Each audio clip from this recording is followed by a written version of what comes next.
My YouTube channel. दोस्तों कैसे हैं आप सब? उम्मीद करती हूँ बहुत बढ़िया होंगे, मजे में होंगे। मैं भी बिल्कुल बढ़िया हूँ। तो जैसा कि आप सभी जानते हैं, हमने केवीएस पेडागोजी से रिलेटेड एक सीरीज स्टार्ट की है जो कि टीजीटी, पीजीटी और पीआरटी सभी पोस्ट के लिए बहुत ही इंपॉर्टेंट है। तो आज की इस वीडियो में हम उसी सीरीज का नेक्स्ट टॉपिक डिस्कस करेंगे। देखिए, टॉपिक स्टार्ट करूँ उससे पहले आप लोगों को बताना चाहूंगी कि अगर वीडियोस आप लोगों के लिए इंफॉर्मेटिव है, हेल्पफुल है, तो please like, share and do subscribe the education classes.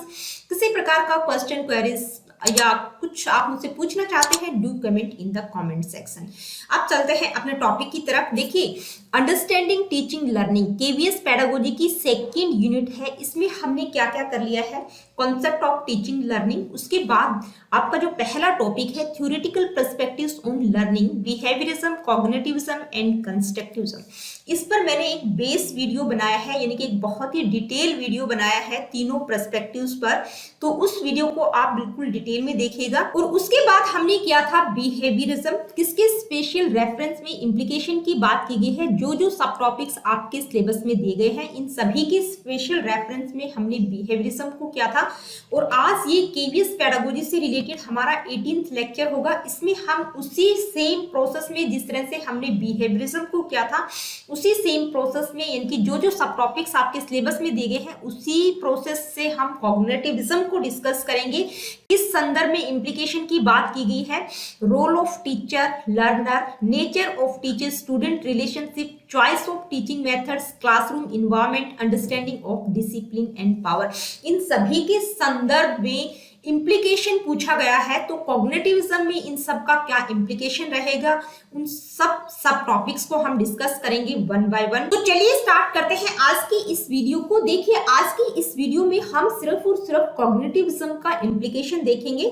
Cognitivism, behaviourism और कंस्ट्रक्टिविज्म पर जो बेस वीडियो है, यहाँ आप ऊपर आई बटन पर क्लिक करके पहले उस वीडियो को देखिएगा, क्योंकि उसमें मैंने बहुत ही बेसिक कॉन्सेप्ट्स आप लोगों को क्लियर किए हैं।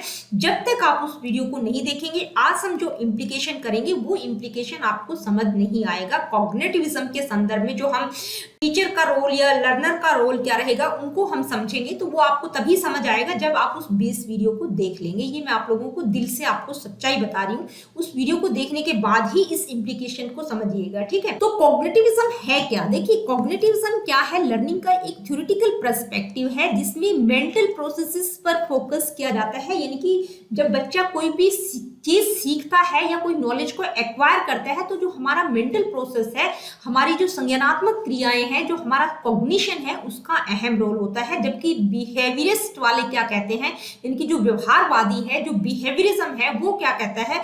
बिहेवियरिज्म वाले कहते हैं कि नहीं, यानी कि मेंटल प्रोसेसेस का अहम रोल नहीं है। जबकि बच्चे के सीखने में किसका अहम रोल है? ऑब्जर्वेबल बिहेवियर, यानी कि बच्चा ऑब्जर्व करके सीखता है। और रीइंफोर्समेंट की बात उन्होंने की है, स्टिमुलस और रिस्पॉन्स की बात उन्होंने की है, यानी कि बच्चे को जैसा सिखाया जाएगा उसी तरह का वो व्यवहार करना सीख जाएगा। व्यवहारवादियों का मानना है कि जब बच्चा पैदा होता है, तो उसका जो माइंड होता है वो एक ब्लैंक स्लेट की भांति होता है। तो जैसा हम उसको सिखाएंगे, जैसा वो इन्वायरमेंट में ऑब्जर्व करेगा, वो उसी तरह से सीखेगा। लेकिन कॉग्निटिविज्म वाले क्या कहते हैं कि कॉग्निशन या मेंटल प्रोसेसेस का अहम रोल होता है बच्चे के सीखने में या नॉलेज को एक्वायर करने में। आज हम कॉग्निटिविज्म का इंप्लीकेशन क्या रहेगा, किसके स्पेशल संदर्भ में हम बात करेंगे। Role of teacher, learner, nature of teacher student relationship, choice of teaching methods, classroom environment, understanding discipline and power. इन सभी के स्पेशल रेफरेंस में हम इंप्लीकेशन देखेंगे कॉग्निटिविज्म। तो सबसे पहले बात करेंगे रोल ऑफ टीचर, यानी कि कॉग्निटिविज्म में टीचर का जो रोल है वो किस तरह का होगा। तो देखिए, कॉग्निटिविज्म में टीचर का रोल क्या रहेगा? एक फैसिलिटेटिव रोल रहेगा, यानी कि स्टूडेंट्स या लर्नर्स की हेल्प करेगा, किसमें? To acquire knowledge and skills, यानी कि नॉलेज और स्किल्स को एक्वायर करने में टीचर का जो रोल होगा वो एक फैसिलिटेटिव रोल रहेगा। टीचर एक सहायक के रूप में बच्चों की हेल्प करेगा। साथ ही टीचर रिस्पॉन्सिबल रहेगा creating a learning environment that is challenging and stimulating, यानी कि टीचर क्या करेगा? बच्चों के लिए एक चैलेंजिंग इन्वायरमेंट क्रिएट करेगा, जहां बच्चे अच्छे से सीख सकें, और साथ ही उनको स्टिमुलेट करेगा, उनको उत्तेजित करेगा, उनको सीखने के लिए क्या करेगा? स्टिमुलेट करेगा। तो जो इन्वायरमेंट क्रिएट करेगा टीचर, वो किस तरह का होगा? चैलेंजिंग और स्टिमुलेटिंग। साथ ही टीचर क्या करेगा? बच्चों की परफॉर्मेंस को इम्प्रूव करने के लिए उनको प्रॉपर फीडबैक भी टाइम टू टाइम प्रोवाइड करेगा। और साथ ही टीचर जो होगा कॉग्निटिविज्म के अकॉर्डिंग टीचर को अपने सब्जेक्ट मैटर की, यानी कि टीचर जो है अपने सब्जेक्ट में एक्सपर्ट होना चाहिए, और साथ ही टीचर को जो है लर्नर्स की नीड के अकॉर्डिंग, क्योंकि जो every person every individual is different in this world, यानी कि हर बच्चा एक दूसरे से डिफरेंट है, तो जो भी टीचिंग मेथड टीचर यूज करेगा वो उनकी नीड ऑफ लर्नर्स के अकॉर्डिंग होनी चाहिए, यानी कि जो स्टूडेंट्स हैं उनकी नीड्स के अकॉर्डिंग टीचिंग मेथड्स में वो कुछ अडेप्टेशन कर सके, कुछ चेंजेज कर सके, यानी कि एक ही मेथड का यूज टीचर यहाँ पर नहीं। जबकि रोल ऑफ टीचर की अगर हम बात करें, बिहेवियरिज्म में हमने क्या देखा था कि जो टीचर का रोल था वो एक ऑथोरिटी फिगर का था, यानी कि टीचर जैसा बच्चों को सिखाएगा बच्चे उसी तरह से सीखेंगे। नेक्स्ट है रोल ऑफ लर्नर। देखिए कॉग्निटिविज्म के अकॉर्डिंग लर्नर का जो रोल है वो किस तरह का होगा, वो एक एक्टिव पार्टिसिपेंट का रोल रहेगा, यानी कि जो लर्नर होगा वो बिल्कुल एक्टिव रहेगा। जबकि बिहेवियरिज्म में हमने देखा था जो लर्नर का रोल था वो एक पैसिव रिसीवर का था, यानी कि टीचर ने जो कुछ समझाया बच्चे ने उसको उसी तरह से ग्रहण कर लिया। लेकिन कॉग्निटिविज्म के अकॉर्डिंग जो लर्नर है उसका रोल किस तरह का रहेगा, एक एक्टिव पार्टिसिपेंट का रहेगा, वो अपने लर्निंग प्रोसेस में बिल्कुल एक्टिव रहेगा, साथ ही मोटिवेट रहेगा और लर्निंग प्रोसेस में एक्टिवली इंगेज रहेगा। साथ ही जो लर्नर है या जो स्टूडेंट है वो कोई भी अगर न्यू इंफॉर्मेशन को सीखना चाहता है या किसी प्रॉब्लम को सोल्व करना चाहता है तो उस इंफॉर्मेशन से रिलेटेड उनके पास जो भी प्रियोर नॉलेज और एक्सपीरियंस है, इनकी किसी भी इंफॉर्मेशन से रिलेटेड जो भी पूर्व ज्ञान उसके पास है, जो भी एक्सपीरियंस है, उनको भी वो अप्लाई करेगा। साथ ही अपनी लर्निंग को जो है वो मॉनिटर और रेगुलेट करेगा टाइम टू टाइम या अकॉर्डिंग टू नीड, यानी कि अपनी लर्निंग में कुछ ना कुछ इंप्रूवमेंट करने की कोशिश करेगा। नेक्स्ट है nature of teacher student relationship. देखिए टीचर और स्टूडेंट का रिलेशनशिप किस तरह का रहेगा, तो कॉग्निटिविज्म के अकॉर्डिंग, यानी कि कॉग्निटिविज्म में जो टीचर और स्टूडेंट का रिलेशनशिप रहेगा वो कोलैबोरेशन और म्यूचुअल रिस्पेक्ट का रहेगा, यानी कि बच्चे टीचर की रिस्पेक्ट भी करेंगे और टीचर भी उनके प्रति जो है सहयोगात्मक भाव रखेगा, कोलैबोरेशन की फीलिंग रहेगी, कोलैबोरेशन और म्यूचुअल रिस्पेक्ट का जो रिलेशनशिप है वो रहेगा टीचर और स्टूडेंट का। ठीक है, टीचर को एक ऑथोरिटी फिगर की भांति यहाँ पर नहीं देखा जाएगा, बल्कि किसकी तरह देखा जाएगा, एक फैसिलिटेटर, यानी कि जो बच्चों की लर्निंग में सहायता करेगा, एक फैसिलिटेटर का रोल रहेगा टीचर का, जो कि बच्चों को गाइडेंस और सपोर्ट प्रदान करेगा, किसके लिए, to acquire knowledge and skills, यानी कि नॉलेज और स्किल्स को एक्वायर करने में बच्चों की सहायता करेगा, उनका सपोर्ट करेगा, उनको गाइड भी करेगा टाइम टू टाइम। साथ ही जो लर्नर्स रहेंगे उनको इंकरेज किया जाएगा ताकि वो टीचर से क्वेश्चन पूछे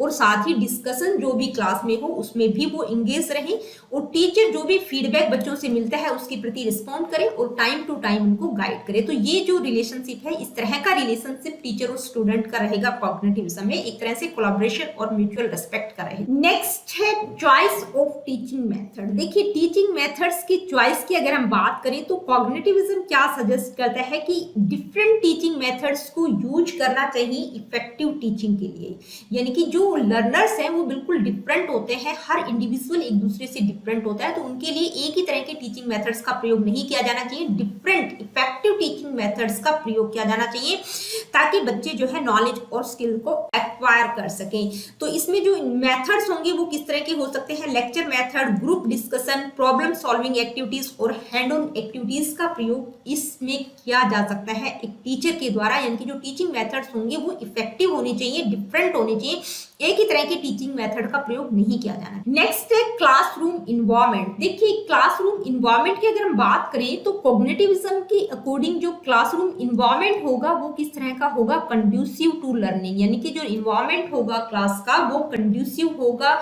जहां पर बच्चे अच्छे प्रकार से सीख सकें, इस तरह का वातावरण क्लास का रहेगा। It should be stimulating and challenging. देखिए ये स्टिमुलेट भी करेगा, यानी कि बच्चों को उत्तेजित करेगा, उनमें जिज्ञासा पैदा करेगा सीखने के लिए और साथ ही बच्चे के सामने कुछ चैलेंजेस भी रहेंगे, क्योंकि जब तक बच्चों के सामने चैलेंजेस नहीं रहेंगे तो उनमें किसी चीज के प्रति क्यूरियोसिटी पैदा नहीं होती। ठीक है, साथ ही बच्चों को इस तरह की अपॉर्चुनिटीज दी जाएंगी ताकि वो अपने आप को एक्सप्लोर कर सके, कुछ डिस्कवर कर सके। अब बच्चों को एक्सप्लोर और डिस्कवर करने के लिए कुछ ना कुछ रिसोर्सेज की भी आवश्यकता होगी। तो जो भी रिसोर्सेज उनको चाहिएंगे नॉलेज और स्किल को एक्वायर करने के लिए, वो भी बच्चों को प्रोवाइड किए जाएंगे। तो जो क्लासरूम इन्वायरमेंट होगा वो इस तरह से ऑर्गेनाइज किया जाएगा जिससे बच्चों की जो लर्निंग है वो बेहतर हो। नेक्स्ट है understanding of discipline, power etcetera. तो देखिए डिसिप्लिन और पावर की अगर हम बात करें तो कॉग्निटिविज्म क्या सजेस्ट करता है कि जो डिसिप्लिन और पावर होगा उसको एक पॉजिटिव और कंस्ट्रक्टिव तरीके से यूज किया जाएगा। यानी कि टीचर क्या करेगी, टीचर जो है एक पॉजिटिव और स्पोर्टिव लर्निंग इन्वायरमेंट क्रिएट करेगी बच्चों के लिए, जो इन्वायरमेंट बच्चों को इंक्रेज करेगा रिस्क लेने के लिए। यानी कि बच्चों को रिस्क लेने के लिए इंक्रेज किया जाएगा ताकि बच्चे रिस्क लेंगे तो वो कुछ ना कुछ गलतियां करेंगे, और गलतियां जब बच्चे करेंगे तो उन गलतियों से बच्चे बहुत कुछ सीखते हैं। ठीक है, तो एक जो इन्वायरमेंट होगा वो किस तरह का रहेगा, पॉजिटिव और सपोर्टिंग लर्निंग इन्वायरमेंट टीचर के द्वारा क्रिएट किया जाएगा। और डिसिप्लिन की अगर हम बात करें तो इस तरह का डिसिप्लिन होगा जो बच्चों को यानी कि लर्नर्स जो है इस तरह से बिहेवियर करें, एक एप्रोप्रिएट बिहेवियर करें, इस तरह से उनको गाइड किया जाएगा।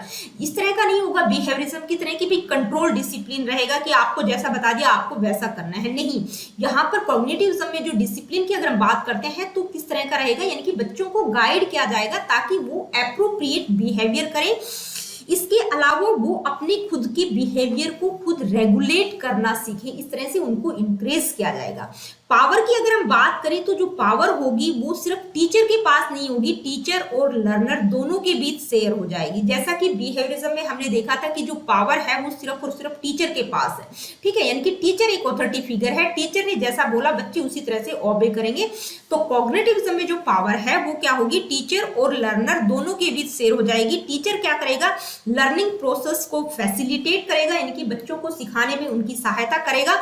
और जो लर्नर्स होंगे वो भी उनका भी लर्निंग में एक्टिव रोल रहेगा। ठीक है, ये नहीं है कि वो बिल्कुल टीचर ने जैसा बता दिया वैसा ही करेंगे, वो क्वेश्चन पूछ सकते हैं, कुछ अपने व्यूज रख सकते हैं, तो इस तरह का नहीं होगा। एक डोमिनेटिंग बिहेवियर टीचर का नहीं रहेगा। जो पावर होगी टीचर और स्टूडेंट दोनों के बीच से रहेगी। टीचर भी मतलब टीचर फैसिलिटेटर होगा और जो लर्नर होंगे वो एक्टिव रहेंगे, यानी कि लर्निंग प्रोसेस में उनका अहम रोल रहेगा। तो कॉग्निटिविज्म का जो इम्प्लीकेशन पूछा गया है, यानी कि किसके स्पेशल रेफरेंस में, teacher, learner, teaching method, classroom environment, power, discipline, इन सब के संदर्भ में क्या इम्प्लीकेशन रहेगा कॉग्निटिविज्म का, उसको हमने बिल्कुल डिटेल में किया है। लेकिन यहाँ मैं आप लोगों को क्लियर कर दूं कि कॉग्निटिविज्म के अंतर्गत जितनी भी थ्योरीज होंगी उन सबसे रिलेटेड क्वेश्चंस आप लोगों से पूछे जा सकते हैं। तो उन थ्योरीज को आप लोगों को बिल्कुल डिटेल में समझना पड़ेगा कि कॉग्निटिविज्म में कौन कौन सी थ्योरीज हैं। ये सारी कॉग्निटिविज्म की जितनी भी थ्योरीज हैं वो सारी मेरे चैनल पर है, यानी कि इनसाइट थ्योरी है या जो भी कॉग्निटिविज्म के अंतर्गत जितनी भी थ्योरीज आएंगी वो आप लोगों को मेरे चैनल पर मिल जाएंगी। थ्योरीज से रिलेटेड क्वेश्चंस भी आप लोगों से पूछा जाएगा, तभी आपका कॉग्निटिविज्म का जो टॉपिक है वो बिल्कुल डिटेल में होगा। तो उन थ्योरीज को भी आप जरूर कीजिएगा। अब आप लोगों के लिए मैं कुछ क्वेश्चंस लेकर आई हूं ताकि आप लोगों को कॉन्सेप्ट की क्लैरिटी और अच्छे से हो जाए, आप लोगों को पता चल जाए कि भाई क्वेश्चन किस तरह से पूछा जा सकता है। फर्स्ट क्वेश्चन है, which of the following statement about metacognition is not correct. यानी कि मेटाकॉग्निशन के बारे में एक स्टेटमेंट सही नहीं है, वो स्टेटमेंट आपको बतानी है। यानी कि जो स्टेटमेंट गलत है मेटाकॉग्निशन के बारे में वो आपको बतानी है। तो सबसे पहले आप लोगों को पता होना चाहिए कि मेटाकॉग्निशन का मतलब क्या होता है। यानी कि हमारा जो थिंकिंग प्रोसेस है उसको खुद एनालाइज करना, उसको समझना, उसके बारे में अवेयर रहना, यानी कि अपना हमारा जो थिंकिंग प्रोसेस है उसके बारे में थिंकिंग करना, वो होता है मेटाकॉग्निशन। यानी कि अपने थिंकिंग, अपने थॉट प्रोसेस को अंडरस्टैंड करना, उसके बारे में अवेयर रहना, दैट इज कॉल्ड मेटाकॉग्निशन। तो स्टेटमेंट क्या क्या है, metacognition helps in reflecting on one's on knowledge. यानी कि जो मेटाकॉग्निशन है वो क्या करती है, किसी को अपने ज्ञान को प्रतिबिंबित यानी कि रिफ्लेक्ट करने में मदद करता है। Metacognition is a lower order knowledge, यानी कि एक लोअर ऑर्डर की नॉलेज होती है। Metacognition regulates cognition and learning, यानी कि मेटाकॉग्निशन जो है कॉग्निशन और लर्निंग को रेगुलेट करती है। Metacognition is thinking about thinking, यानी कि खुद की सोच के बारे में सोचना, वो होता है मेटाकॉग्निशन। तो देखिए यहाँ पर आपका कौन सा ऑप्शन करेक्ट नहीं है, यानी कि कौन सी स्टेटमेंट गलत है वो आपको बताना है। तो पहली स्टेटमेंट बिल्कुल सही है कि मेटाकॉग्निशन में क्या होता है, यानी कि अपनी खुद की नॉलेज के बारे में रिफ्लेक्शन डालना, उसके बारे में अपने आप को एनालाइज करना, अपने थॉट प्रोसेस के बारे में एनालाइज करना, तो ये बिल्कुल सही है। आपका ऑप्शन नंबर 2 गलत है, क्योंकि जो मेटा कॉग्निशन है वो एक लोअर ऑर्डर की नॉलेज नहीं होती, कैसी होती है, हायर ऑर्डर की नॉलेज होती है। ठीक है, तो आपका ऑप्शन नंबर 2 करेक्ट होगा कि जो मेटा कॉग्निशन है वो एक लोअर ऑर्डर की नॉलेज है, वो बिल्कुल नहीं होती, एक हायर ऑर्डर की नॉलेज होती है। और मेटा कॉग्निशन में कॉग्निशन और लर्निंग को रेगुलेट किया जाता है, ये भी बिल्कुल सही है। और मेटा कॉग्निशन का मतलब थिंकिंग अबाउट थिंकिंग, यानी कि आपका जो थॉट प्रोसेस है उसके बारे में थिंकिंग करना, ये भी बिल्कुल correct. Let me see what is the next question. fill in the blank. Thinking about our own thinking is a key component of our own ability to regulate our own learning process. यानी कि कौन सा component है जिसमें हम अपनी thinking के बारे में थिंकिंग करते हैं। ठीक है, हम अपने थॉट प्रोसेस के बारे में सोचते हैं, उसको समझते हैं, उसको एनालाइज करते हैं। ठीक है, वो कौन सा कंपोनेंट है जो कि हमारे लर्निंग प्रोसेस को रेगुलेट करता है। अटेंशनल प्रोसेस, रिटेंशनल, कॉग्निशन या मेटा कॉग्निशन। तो देखिए, अटेंशन का मतलब किसी चीज के प्रति ध्यान देना। ठीक है, रिटेंशनल का मतलब होता है किसी चीज को धारण करना, रिटेन करना। कॉग्निशन का मतलब क्या होता है, संज्ञान, यानी कि हमारा जो ब्रेन है वो किस तरह से चीजों को प्रोसेस करता है, किस तरह से चीजों को समझता है, अंडरस्टैंड करता है, या किस तरह की जो नॉलेज है, वो जो नॉलेज और अंडरस्टैंडिंग है वो हमारे ब्रेन में किस तरह से डेवलप होती है। मेटा कॉग्निशन क्या होता है, जिसमें व्यक्ति जो है अपने ओन यानी कि खुद के थॉट प्रोसेस को एनालाइज करता है, समझता है, उसके बारे में अवेयर होता है, यानी कि अपनी जो थिंकिंग प्रोसेस है उसके बारे में थिंकिंग करना, दैट इज कॉल्ड मेटाकॉग्निशन। आपका option number 4 correct. Next question है, a teacher want to facilitate cognitive monitoring skills among his students. Which of the following should be avoided by him for this purpose? यानी कि जो शिक्षक है, एक जो teacher है, वो अपने छात्रों के बीच संज्ञानात्मक निगरानी कौशल को सुगम बनाना चाहता है, तो इस उद्देश्य के लिए उसे निम्नलिखित में से किससे बचना चाहिए। यानी कि वो कॉग्निटिव मॉनिटरिंग स्किल्स को फैसिलिटेट करना चाहता है स्टूडेंट्स में, तो कौन सी चीज उसके द्वारा नहीं की जानी चाहिए। आपके पास 4 ऑप्शन दिए गए हैं, उनमें से बताना है कौन सी चीज उसको नहीं करनी चाहिए कॉग्निटिव मॉनिटरिंग स्किल्स को फैसिलिटेट करने के लिए। फर्स्ट है डिसमिसिंग एरर्स विदाउट डिस्कशन, यानी कि जो एरर्स हैं, यानी कि जो बच्चा गलतियां करता है उसको बिना किसी डिस्कशन के डिसमिस कर देना। ठीक है, यानी कि खारिज कर देना। Identifying what does not make sense, जो समझ में नहीं आता उसकी पहचान करना है, भाई जो चीज समझ नहीं आ रही है उसको आइडेंटिफाई करना। नेक्स्ट है making intuitive predictions of answers, यानी कि उत्तरों की सहज भविष्यवाणी करना, जो भी आंसर्स है उनको इंट्यूटिव तरीके से यानी कि सहज भाव से उनका प्रेडिक्शन करना। Self questioning and self testing, यानी कि खुद से क्वेश्चन करना और अपने आप को टेस्ट करना। तो कौन सी चीज जो है कॉग्निटिव मॉनिटरिंग स्किल्स को फैसिलिटेट करने के लिए नहीं करेगा एक टीचर, आपका ऑप्शन नंबर 1 करेक्ट होगा।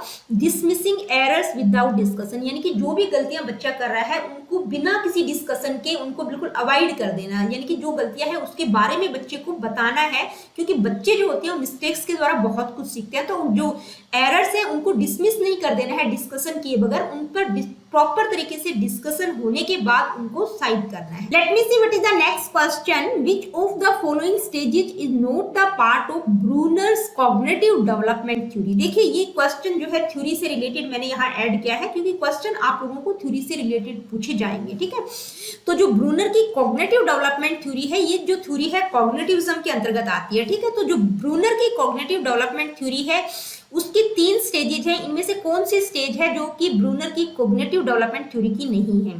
तो अगर आप लोगों को थ्योरी पढ़ी होगी, आप लोगों ने स्टेजेस आप लोगों को पता होगा, तो आप क्विकली आंसर कर पाएंगे। इन एक्टिव स्टेज, आइकोनिक, इंट्यूटिव या सिंबॉलिक स्टेज। तो देखिए, आपका ऑप्शन नंबर 3 करेक्ट होगा। इंट्यूटिव स्टेज जो है ब्रूनर के द्वारा नहीं दी गई है।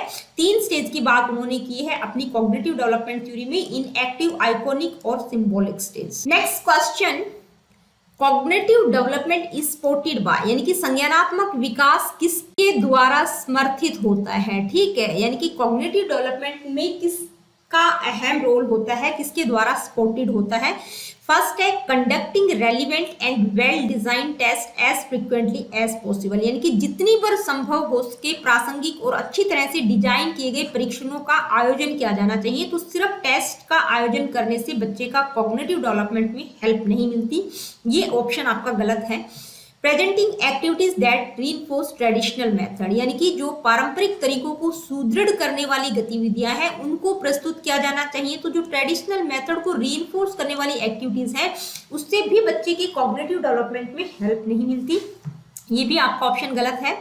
Providing are rich and varied environment, ये बिल्कुल करेक्ट है, क्योंकि बच्चे को कॉग्निटिव डेवलपमेंट में उसके इन्वायरमेंट का अहम रोल होता है। तो अगर इन्वायरमेंट रिच है, बहुत अच्छा है और साथ ही वेरिड है, यानी कि उसको विकास के लिए प्रॉपर अपॉर्चुनिटीज मिल रही हैं, तो वहां पर बच्चे के कॉग्निटिव डेवलपमेंट में हेल्प मिलेगी। क्योंकि प्याजे का भी मानना है कि इन्वायरमेंट का अहम रोल होता है, क्योंकि जो बच्चे होते हैं वो लिटिल साइंटिस्ट होते हैं, अपनी नॉलेज को खुद कंस्ट्रक्ट करते हैं, तो इन्वायरमेंट का अहम रोल होता है। ठीक है, तो आपका ऑप्शन नंबर 3 करेक्ट होगा।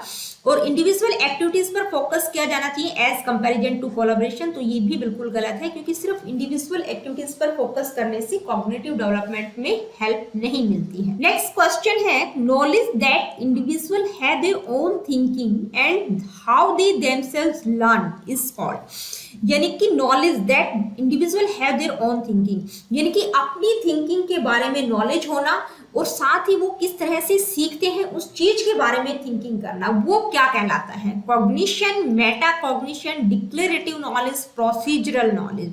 तो कॉग्निशन क्या होता है? देखिए, कॉग्निशन यानी कि एक ऐसा प्रोसेस होता है, एक ऐसी प्रक्रिया होती है जहां पर हमारा जो ब्रेन है वो नॉलेज और अंडरस्टैंडिंग को किस तरह से डेवलप करता है। मेटा कॉग्निशन में क्या होता है, यानी कि अपनी खुद की थिंकिंग के बारे में एनालाइज करना, उसको समझना, अपने थॉट प्रोसेस को समझना और उसके बारे में थिंकिंग करना, वो होता है मेटा कॉग्निशन। तो आपका ऑप्शन नंबर 2 ही करेक्ट होगा, क्योंकि अपनी थिंकिंग के बारे में सोचना, अपनी थिंकिंग के बारे में नॉलेज होना, उसको हम क्या कहेंगे? Meta cognition. डिक्लेरेटिव नॉलेज क्या होती है? यहाँ पर जो स्टूडेंट होता है वो फैक्ट्स को कलेक्ट करता है, ठीक है, एक तरह से डिस्क्रिप्टिव नॉलेज या बेसिक नॉलेज की बात हम इसमें करते हैं। और जो प्रोसीजरल नॉलेज होती है उसमें क्या होता है? किसी पर्टिकुलर स्पेसिफिक टास्क या किसी पर्टिकुलर स्किल के बारे में किस तरह से परफॉर्म करना है, उसको हम कहते हैं प्रोसीजरल नॉलेज। तो आपका ऑप्शन नंबर 2 करेक्ट होगा कि knowledge that individual have their own thinking and how they themselves learn, यानी कि किस तरह से वो अपनी थिंकिंग के बारे में नॉलेज लेते हैं और किस तरह से वो सीखते हैं। तो इस चीज को क्या कहा गया है? Meta cognition. तो दोस्तों, आज की वीडियो में इतना ही। अगली वीडियो में हम इसी सीरीज का नेक्स्ट टॉपिक डिस्कस करेंगे। देखिए, हमने बिहेवियरिज्म, कॉग्निटिविज्म को डिस्कस कर लिया है। अब सेम पैटर्न पर हम कंस्ट्रक्टिविज्म को डिस्कस करेंगे, जो कि आपके सिलेबस में दिया गया है। ठीक है, तो मिलती हूँ आप लोगों से अपनी अगली वीडियो में। Really good, take care of yourself, be happy and keep smiling.